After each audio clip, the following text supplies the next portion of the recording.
Hi, my name is Daphne Jefferson. I'm the author of a book about the intersection of leadership and identity.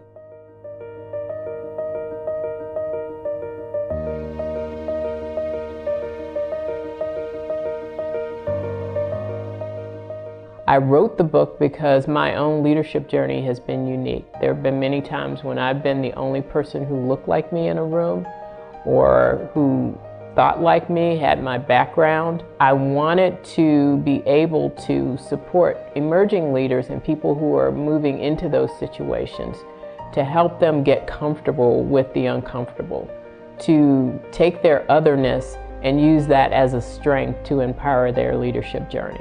I think authenticity looks different for people of color, particularly women of color.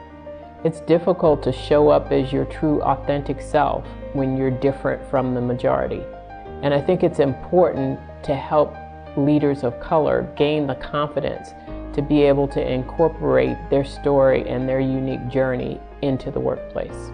In this book, there will be featured people like Michelle Obama, Brené Brown, Kimberly Crenshaw, who is the first person to talk about intersectionality. There's also information from Catalyst, as well as leanin.org and the McKinsey & Company.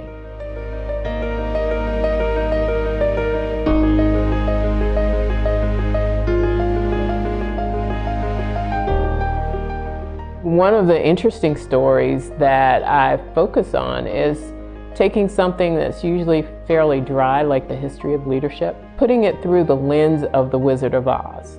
I think there are some similarities and analogies between the journey we all take as leaders and following that yellow brick road and getting to the end of it and realizing all of the stuff that people told us we should be and how we should be is really not the right way to go.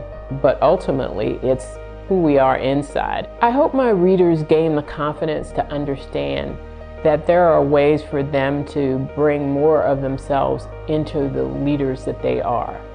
I think it's a question of leading through identity and bringing all of your history, your past, the foundations that have made you who you are into the workplace. And also for those who lead people of color to help support them in their journey. I think emerging leaders, particularly leaders of color, will love this book. I also believe that senior leaders will gain insights into this increasingly diverse workforce that we have now. My name is Daphne Jefferson, and I'm the author of a book about the intersection of leadership and identity.